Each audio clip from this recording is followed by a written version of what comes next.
विश्वजीत सिंह अपने परिवार के साथ दिल्ली में रहते थे। उनके परिवार में 2 बेटे, 1 बेटी और पत्नी मंजू थी। बहुत सुकून भरी जिंदगी थी। वह एक कामयाब दिल के डॉक्टर थे। खुद का हॉस्पिटल खोल रखा था, साथ ही एक बड़ा सा बंगला बना रखा था। मंजू भी डॉक्टर थी। लक्ष्मी जी की विशेष कृपा थी। मंजू, भगवान ने हमें बहुत कुछ दे दिया। बस यह बच्चे भी हमारी तरह डॉक्टर बन जाए तो हमारे इस सपने को और भी विस्तार दे कर हमारा नाम रोशन करेंगे। विश्वजीत जी और मंजू दोनों ही अपने बच्चों को अपनी तरह एक कामयाब डॉक्टर बनाना चाहते थे, पर बच्चों के सपने कुछ और ही थे। नहीं पापा, यह डॉक्टरी हमारे बस की नहीं है। यह भी कोई ज़िंदगी है? पहले किताबों में घुसे रहो, फिर मरीजों में। जब इमरजेंसी आए तो न दिन का पता न रात का। नहीं, मुझे तो आसमान में उड़ान भरनी है। रमन बोला। मेरा सपना इंजीनियरिंग का है पापा। विपुल बोला। मैं तो मॉडल बनने के लिए पैदा हुई हूँ। देखना, एक दिन टॉप मॉडल बनूंगी पापा, रूही बोली। जैसी तुम लोगों की मर्जी। अब तुम लोग बड़े जो हो गए हो, करो अपने मन की। विश्वजीत ने बच्चों पर जबरन अपने सपने नहीं थोपे। एक बेटा पायलट बन गया, दूसरे इंजीनियरिंग कर अपनी राह पकड़ ली। मंजू ने बेटी को बहुत समझाया, बेटा रूही, यह चकाचौंध की ज़िंदगी में सुकून नहीं है। कोई और राह चुन लो और अपनी ज़िंदगी को ठहराव दो। मॉडलिंग की जिद छोड़ दो बेटा। नहीं माँ, मैं खाना छोड़ सकती हूँ, पर मॉडल बनने का शौक़ नहीं। बस अब मेरे पीछे मत पड़े रहो। रूही तो फैशन की दीवानी थी, तो वह माँ बाप की मर्ज़ी के खिलाफ जाकर मॉडल बन गई और फिर एक दिन अपनी मर्ज़ी से शादी कर विदेश में जाकर रहने लगी। पति पत्नी ने भी हालात से समझौता कर लिया। 70 का दशक तक पहुँचते पहुँचते विश्वजीत और मंजू पर उम्र हावी होने लगी और मेहनत करने की क्षमता भी कम होने लगी थी। सुनो जी, हॉस्पिटल किराए पर उठा दीजिए और हम दोनों हफ्ते में 3 दिन शाम के समय ही मरीजों को देख लिया करेंगे। इस तरह शरीर को भी आराम मिलेगा और बच्चों के साथ समय बिताने का मौका भी। पूरी ज़िंदगी मेहनत में गुजर गई, क्यों ना अब बच्चों के साथ समय बिताया जाए। सही कहा मंजू, मुझे तुम्हारा निर्णय पसंद आया। उन्होंने हॉस्पिटल दूसरे डॉक्टरों को किराए पर चलाने के लिए दे दिया। दोनों ने अपनी बची कुची ज़िंदगी बच्चों के साथ घर पर बिताने का निश्चय कर लिया। विश्वजीत की बहुएं रईस घरों की बेटियां थीं और दोनों ही अच्छे पदों पर कार्यरत थी। घर के काम के लिए नौकर चाकर लगे थे। दोनों पति पत्नी डॉक्टरी छोड़कर पोते पोतियों के साथ घर पर अपना समय बिताने लगे। जब तक दोनों अपने कामों में व्यस्त थे, सब कुछ अच्छा चल रहा था। अब माँ बाप का पूरे पूरे दिन घर पर रहना बहुओं को अखरने लगा था।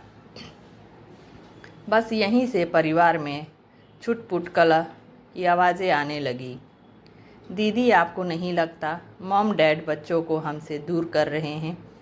हम ऑफिस से आते हैं, फिर भी बच्चों को कोई फ़र्क नहीं पड़ता। पहले कैसे दौड़कर आते थे। हाँ, सही कहा।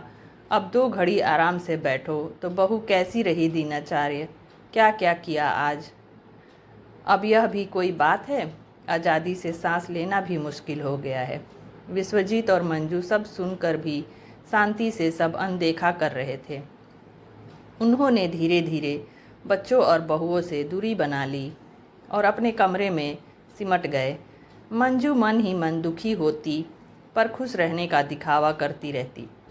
एक दिन दिल के दौरे से मंजू विश्वजीत को हमेशा के लिए अकेला छोड़कर इस दुनिया से विदा हो जाती है। मंजू के जाने के बाद अपना अकेलापन दूर करने के लिए विश्वजीत रोज़ सुबह शाम बागीचे में पहुंचकर अपनी उम्र के बुजुर्गों के साथ वक्त बिताने लगे। घर पर पिता की जिम्मेदारी कौन उठाएगा, इस बात को लेकर दोनों भाइयों में अक्सर झगड़े होने लगे। भैया, यह ठीक नहीं है। आपको पहले पता था कि निशा के मायके में शादी है और हमें वहाँ जाना ज़रूरी है, फिर भी आपने विदेश घूमने का प्रोग्राम बना लिया। दोनों चले जाएंगे तो पापा के साथ कौन रहेगा? विपुल बोला। अरे तो हम अपनी छुट्टी खराब कर दें? पिताजी मेरे अकेले की जिम्मेदारी हैं क्या? पिछली बार भी तुम लोग बिना बताए घूमने चले गए, हमें मजबूरी में टिकट कैंसिल कराने पड़े।